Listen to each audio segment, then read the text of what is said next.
Coming up tonight, one dead following a plane crash in Long Island. 4 crash survivors flown into the capital for medical assistance, and the Long Island Regatta wraps up.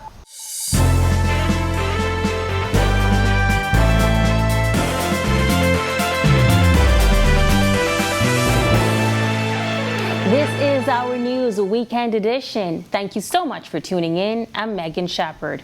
Well, one person is dead tonight and several others injured following an early morning plane crash in Long Island.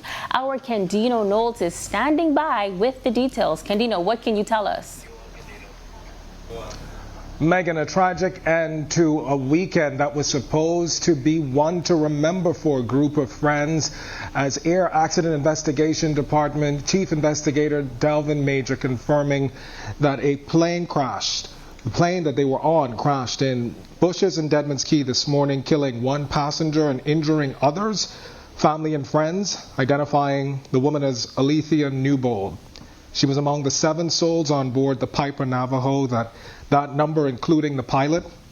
Now, the Air Accident Investigation Department confirming that the group was leaving the Deadman's Key Airport in Long Island around 9 o'clock this morning. Moments after takeoff, investigators saying the plane crashing in bushes 2 nautical miles from Deadman's Key Airport. Officials saying the woman who lost her life succumbing to injuries sustained in that crash. Now, a coordinated emergency response by the Royal Bahamas Police and Defense Forces, Airport Authority, and United States Coast Guard this morning into this afternoon to rescue and transport the remaining passengers to New Providence for medical treatment. We were on the scene moments ago as investigators were processing and wrapping that processing up. Long Islanders quite shaken up over today's incident after a successful return to Regatta, a resident in this settlement, who did not want to go on camera, telling us that she was jolted out of her sleep by the sound of the plane over her house. Good morning. Shortly after 9 a.m. this morning, I was awakened by the sound of a plane that seemed to be very low that had just taken off from the Deadman's Key area. I jumped out of bed because the plane didn't sound normal. And shortly after that, after hearing it had like a roaring sound coming over my house roof, shortly after that I received a phone call stating that a little plane had gone down in the Deadman's Key area. We caught up with Island Administrator Kathy Smith moments ago. She was a part of the rescue effort. Let's take a look. The scene was a bit chaotic in the beginning because everyone was trying to assist wherever possible. But we had a lot of volunteer and the medical team was there. Yeah. How would you say Islanders are reacting to this right now, especially since we've just come out of what's been described as a successful regatta?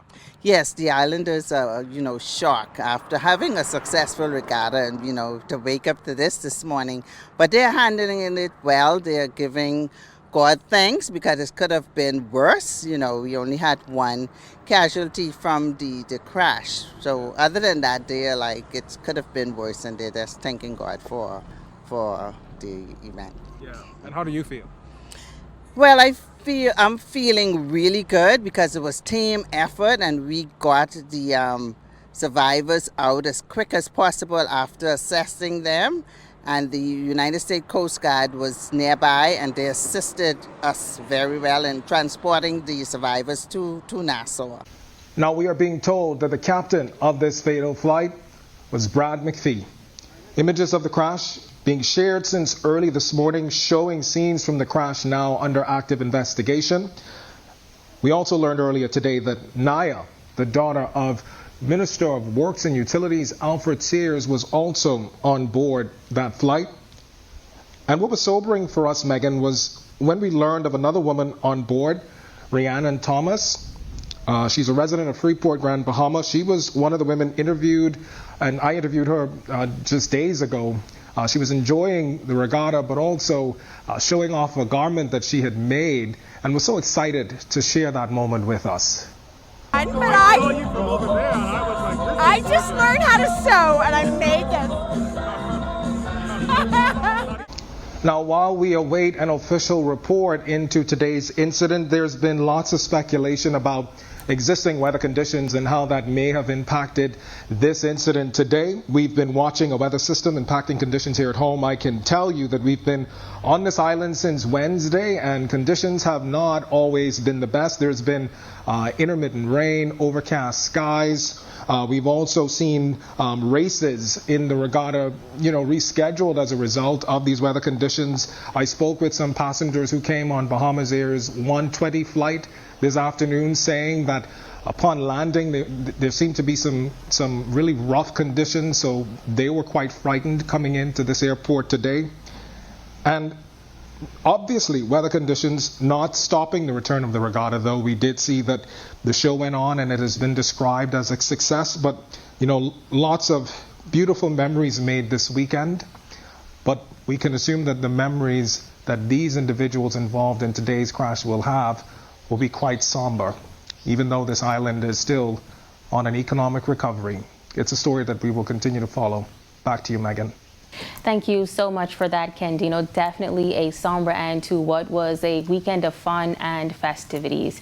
Now, our news team was on the ground here in New Providence as several helicopters transported those survivors into the nation's capital for further medical attention. Shortly after 1:30 p.m., emergency medical services and 4 ambulances anticipated the arrival of the plane crash survivors at Odyssey Aviation. Family members, consumed with concern, yet grateful their loved ones had survived, also gathering at the airport. Resident Spence Finlinson tells Our News his 26-year-old daughter called him shortly after the plane crash.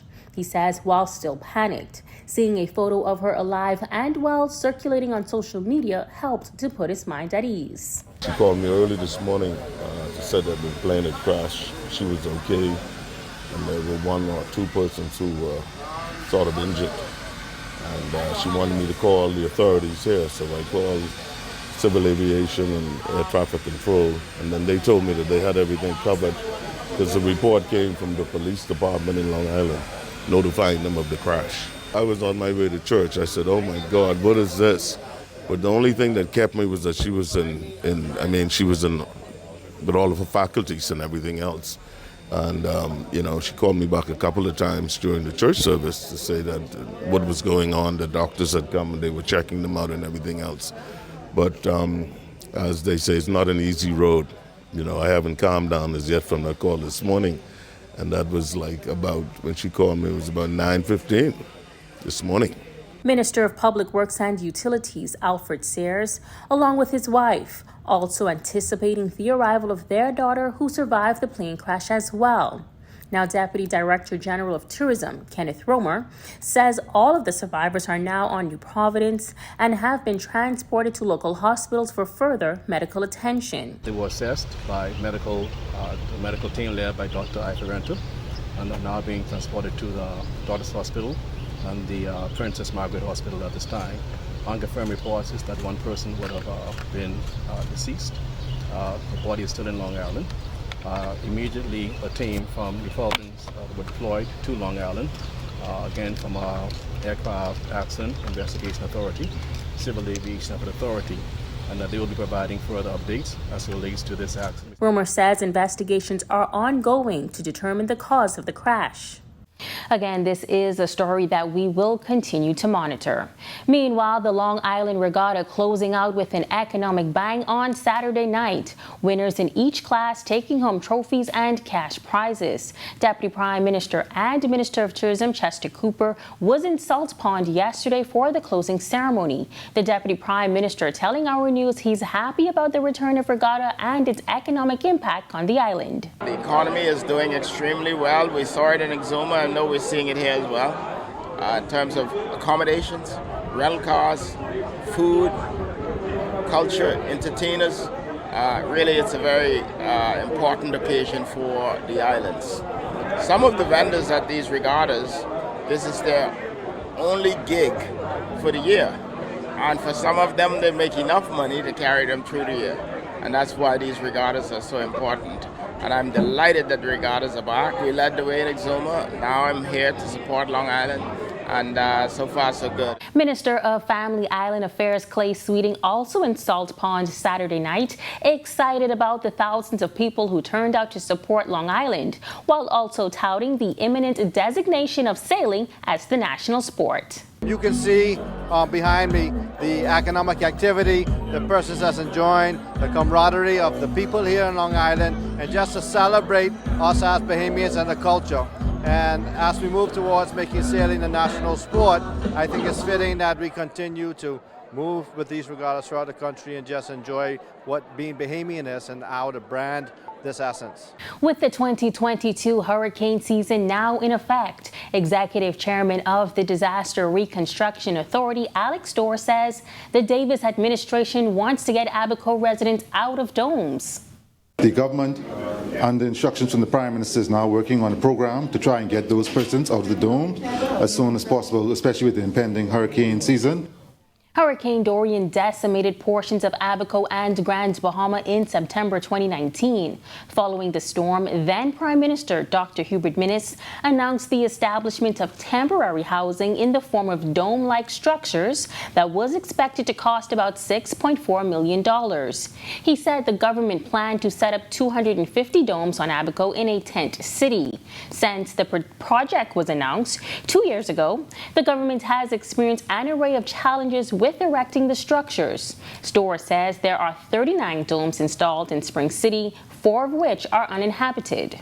The domes are not safe, and even if they're evacuated in case of a storm, their belongings inside those domes will not be safe. And so we're working to have a situation that won't create extra hardship on the residents, but would put them in a better circumstance. Still to come on our news, the Reach Out Youth Organization holding its 10th annual Men United March. The Queen celebrates her Platinum Jubilee. Details straight ahead in our World News segment. That's coming up when our News Weekend Edition returns.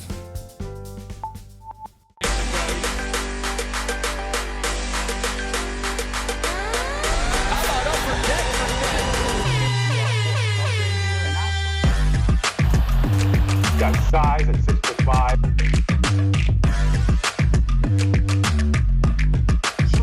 Hi, this is Shamir.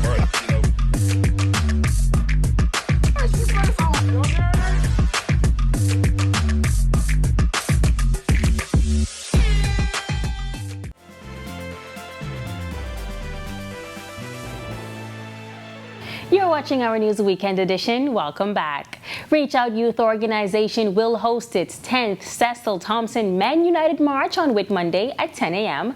Founder Dudley Sade says this year's march is historic, as it will be the first time his organization is moving the March and Family Fun Day to the West.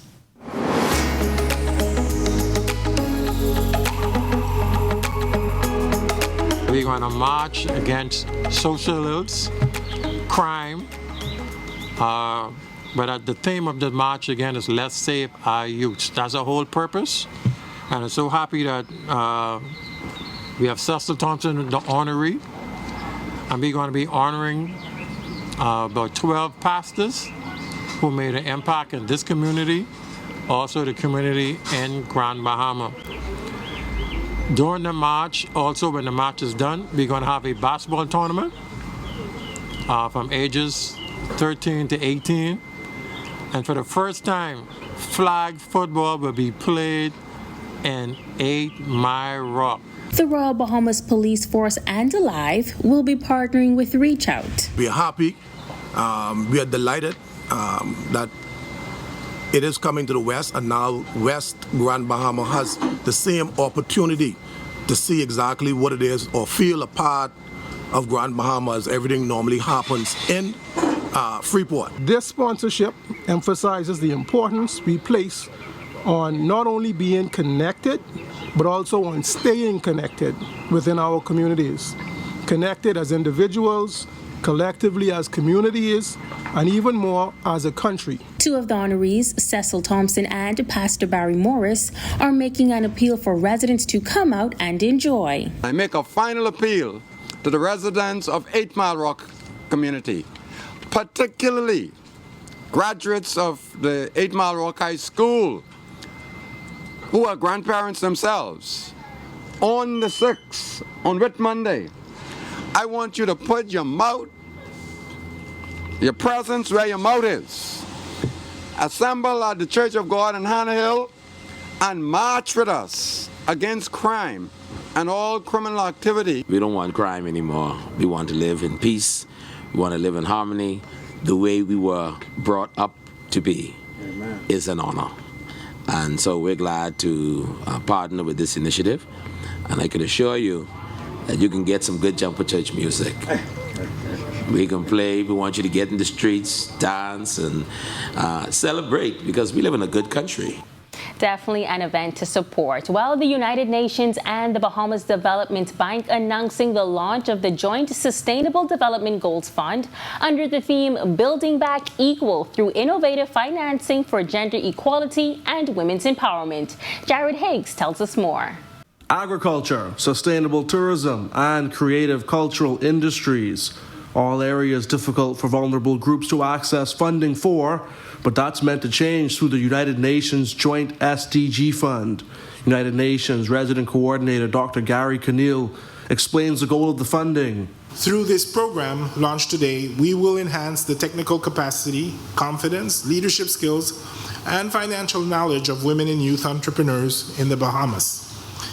The MSDCF also committed us to support your transition to a more diversified and sustainable economy that supports inclusive and resilient economic growth under its outcome 2. The fund, which was officially launched at the Balmoral Club this morning, targets women, young people, people living with disabilities, and family island residents. The aim of the program is to end the vulnerabilities of small island developing states. Besides addressing economic shortcomings, the fund is meant to tackle environmental weaknesses, as well as the shocks caused by the COVID-19 pandemic. Previously, countries with small populations, but relatively high per capita GDP, like the Bahamas, were prevented from accessing funding.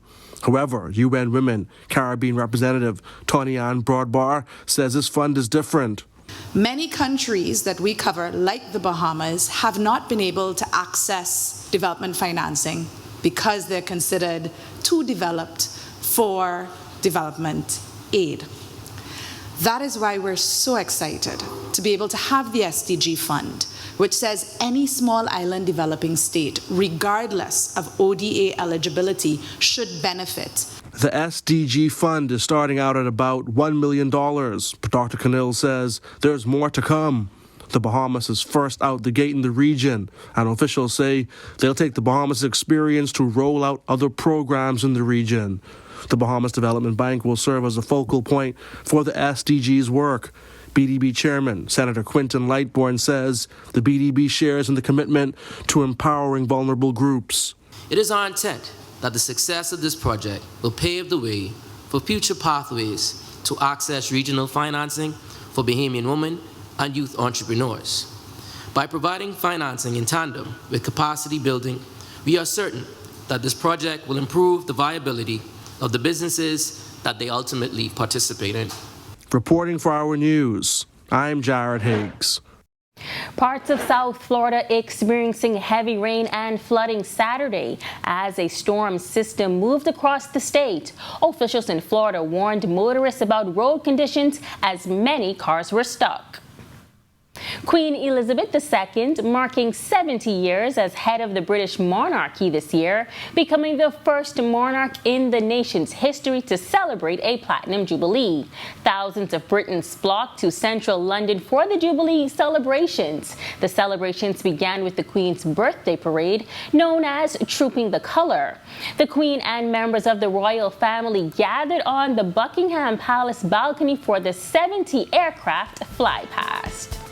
And the only person missing was our Jerome Sawyer. And when Our News comes back from the break, Colina gives a much-needed $10,000 to charity. Pay attention to your mental health. Therapy may not be as expensive as you think. We have the details when Our News returns.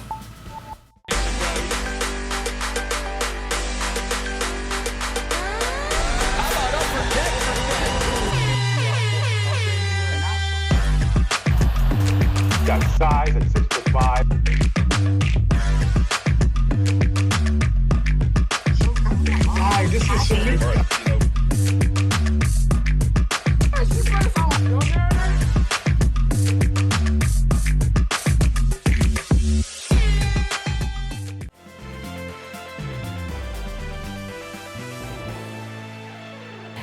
Bahamas Red Cross getting a shot in the arm to bolster hurricane season preparation as Colina donated $10,000 to the organization. Colina Corporate Communications Director Maxine Seymour explains why.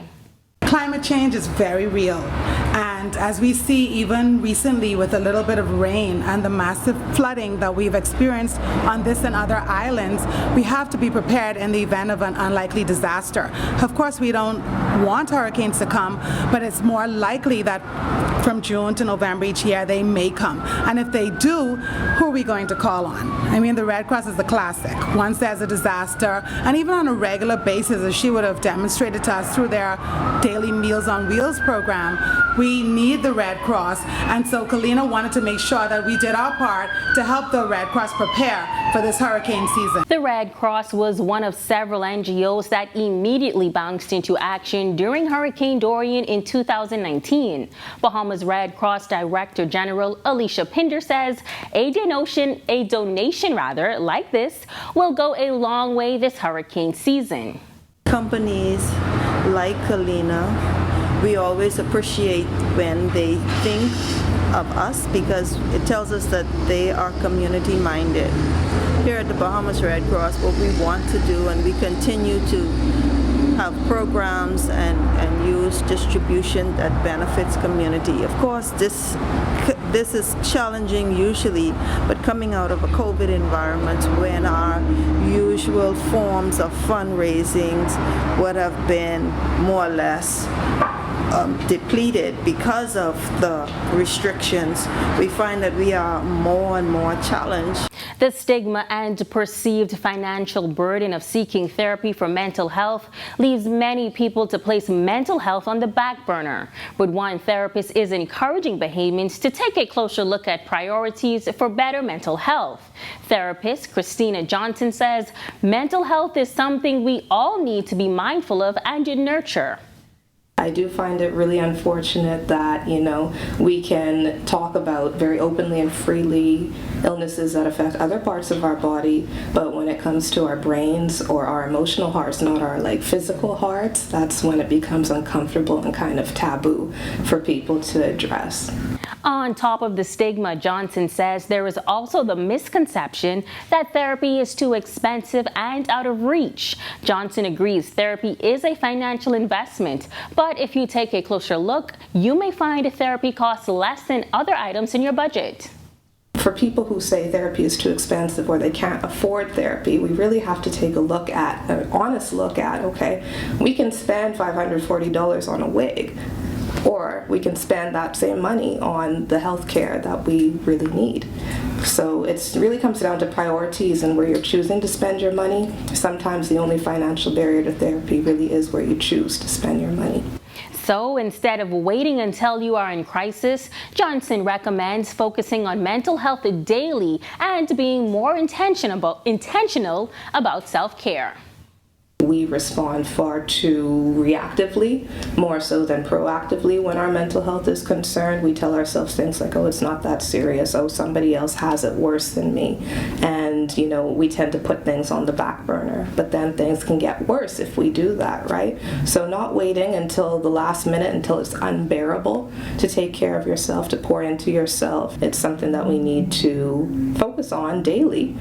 Just taking some time in your day. If you need to take a break, take 5 minutes for yourself. Do some intentional deep breathing. It sounds weird, but it absolutely helps, just to get those nice cleansing breaths that can really relax you and calm you. Weather is in queue right after the break. Stay tuned.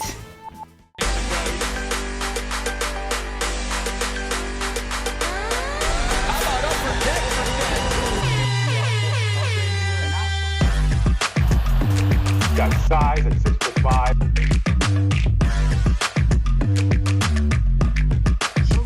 Hi, this is Shamika.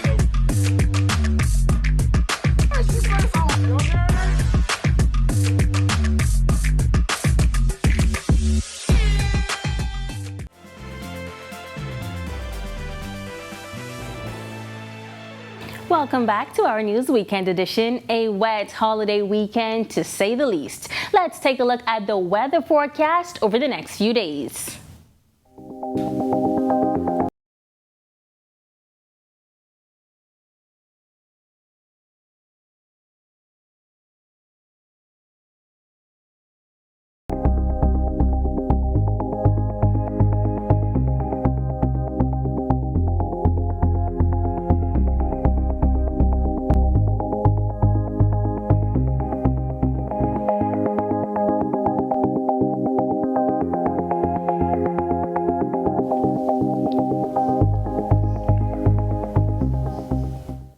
A community leader is taking a closer look at bullying and the impact it has on children, especially girls in the Bahamas. She tells Our News there's concern over violence against women and the actions that perpetrate it. Christina Dragovich tells us more. Rochelle Lockhart is no stranger to bullying and had to grapple with it from a young age. As a result of being bullied, kids can lose their self-esteem, their self-worth, a lack of confidence, and so it can hinder their growth and their development. And so talking to kids about their self-worth is important to me because when I grew up, I was teased in high school. But beyond how children are coping in schools, Lockhart says the wider issue is how young women allow themselves to be treated like property. A lot of women go into relationship because they get security. You know, they get what they need. Their everyday needs met by men, and so sometimes it's economic that force women to stay in abusive relationships. But if women understand that they're loved and they're valued without all the stuff, it's things. Women are treated as property. And so, you know, as I was growing up, my mom always told me not to take anything from a man, because when that happens, that man tends to own you and treat you like property. And so if I get what I need from my parents, then, you know, it forces me not to look outside of my home for the everyday things or the things that society tell me I need to make me who I am. And while parents may be busy trying to make ends meet and keep food on the table, Lockhart is concerned some children may slip through the cracks. They don't have the time to teach these things to their children. And so they're outsourcing their parental responsibilities to TV and to older siblings and to neighbors and to other family members. And they're not sure what their kids are being taught. And so when their kids come home, they see their kids practicing certain behavior and saying certain things, and they didn't teach it to them. But when you outsource your responsibility as a parent, you don't know what you're going to end up with. So we have a responsibility to teach value to our children. Lockhart was speaking on the sidelines of a youth conference.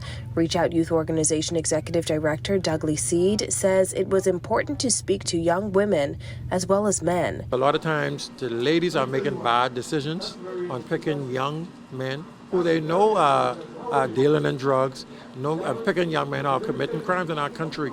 So we started in the primary school level.